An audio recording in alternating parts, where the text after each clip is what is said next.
तो hello my dear student, एक बार फिर से आपका स्वागत है हमारे यूट्यूब चैनल नीतीश बांजी फेयर में। और आज के इस वीडियो में हम क्लास 9th के अर्थशास्त्र चैप्टर 1 अर्थशास्त्र का चैप्टर 1 बिहार के एक गांव की आर्थिक कहानी के लघु उत्तरीय प्रश्न को बताएंगे इस वीडियो में। ठीक है, लघु उत्तरीय प्रश्न। इससे पहले आप अगर ये अति लघु उत्तरीय प्रश्न को नहीं देखे हैं, अति लघु उत्तरीय प्रश्न का वीडियो अगर आप नहीं देखे हैं तो जाकर हमारे चैनल के प्लेलिस्ट में जाकर देख लीजिए, या फिर ऊपर में एक आई बटन शो कर रहा है उसमें देख लीजिए। ठीक है, या फिर प्लेलिस्ट में जाकर आप लोग देख लीजिए तो वो भी अच्छा रहेगा।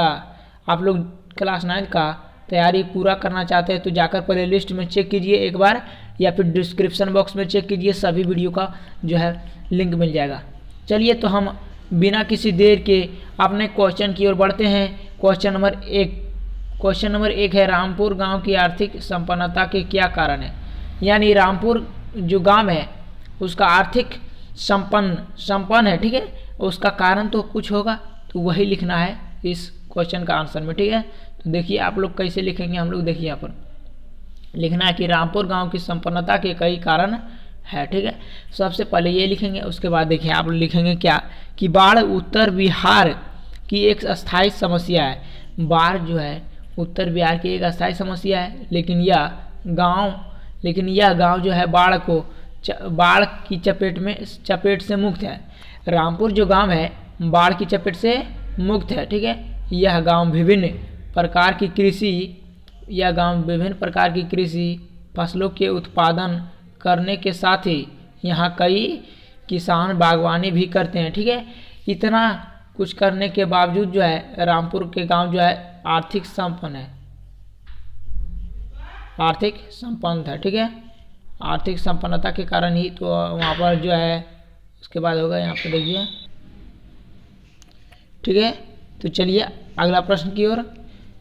इतना कुछ समझने के बाद चलते हैं अगला प्रश्न क्वेश्चन नंबर 2 की ओर। क्वेश्चन नंबर 2 आपका देखिए पर यहाँ पर आप लोग अच्छे से देखिए, यहाँ पर चीज़ें को आराम से समझिए।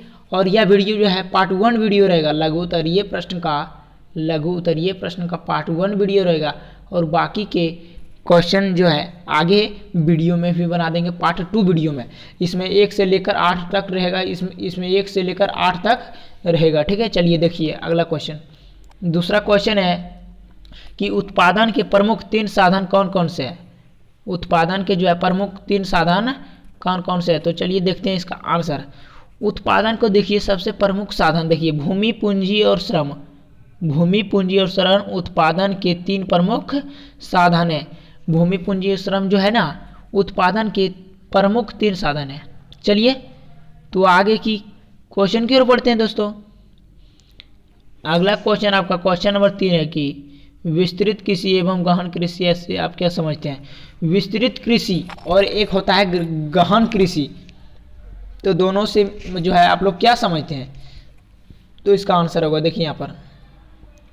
जब कृषि योग्य भूमि के क्षेत्रफल को बढ़ाकर कृषि उत्पादन में वृद्धि की जाती है तो उसे हम विस्तृत कृषि कहते हैं। कृषि योग्य भूमि की जो है यानी कि जमीन को बढ़ाकर उसमें कृषि लगाने की जो विधि होता है, यानी उत्पादन में जो वृद्धि होता है उसको हम कहते हैं विस्तृत कृषि।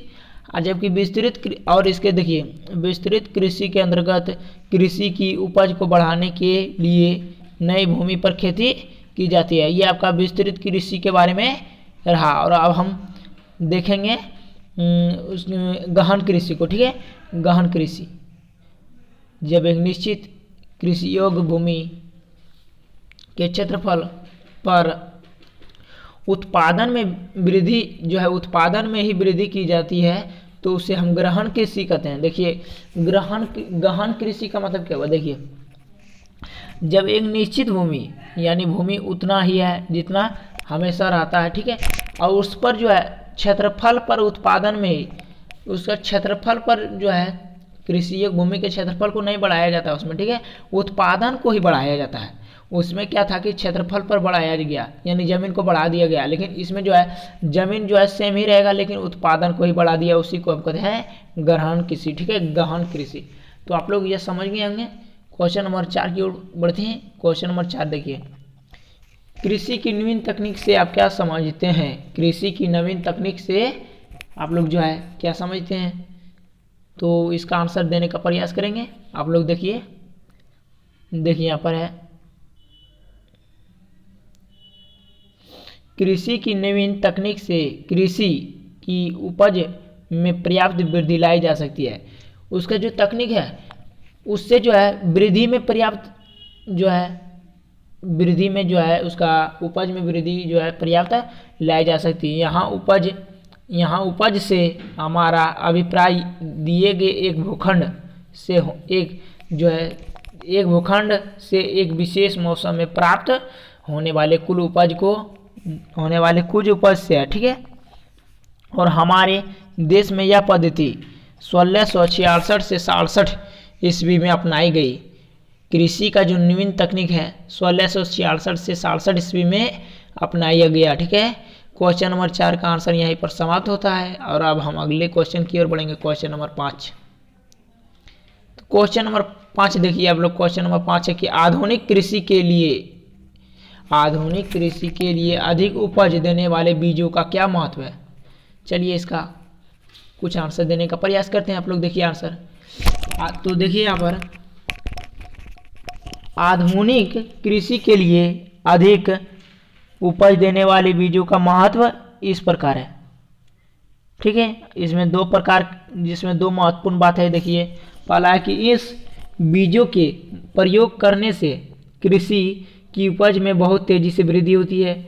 आधुनिक जो है इस बीजों का उपयोग करने से जो है कृषि की उपज में बहुत तेज़ी से वृद्धि होती है। और अगला है, अब उसी भूखंड पर पहले की तुलना में इस बीज का उपयोग करने से प्रति हेक्टेयर उत्पादन में वृद्धि होगी। पहले जिस भूखंड पर यानी जमीन पर नहीं होता था कृषि, ठीक है, और अब इस जो है इन बीजों का प्रयोग करने से जो होता है ना, अब उस पर भी प्रति हेक्टेयर उत्पादन में वृद्धि होने लगा है। चलिए अब अगला क्वेश्चन नंबर 6 की ओर बढ़ेंगे।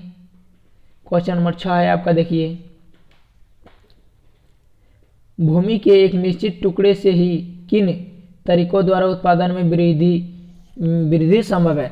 तो ये अभी हम अगले क्वेश्चन में ही बताए थे।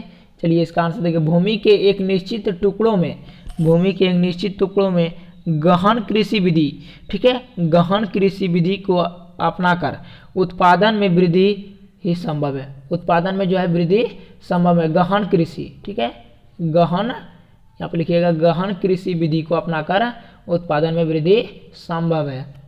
चलिए क्वेश्चन नंबर 7, बिहार में सिंचाई का मुख्य साधन क्या है और क्या राज्य के जल संसाधन के सिंचाई के लिए पुनः उपयोग हुआ है। चलिए इसका आंसर देखने का प्रयास करते हैं हम लोग। तो इसका आंसर देखिए यहाँ पर से होगा,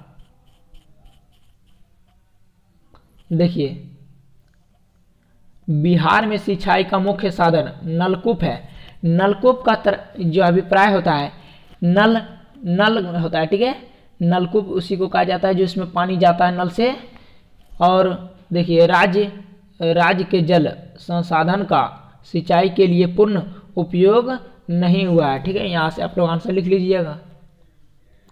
चलिए क्वेश्चन नंबर 8 की ओर, क्वेश्चन नंबर 8, और यह इस वीडियो का लास्ट क्वेश्चन, और उसके बाद पार्ट 2 के वीडियो में इसी लघु उत्तरीय प्रश्न का पार्ट 2 वीडियो आएगा, तब उसमें ऑल क्वेश्चन आंसर रहेगा।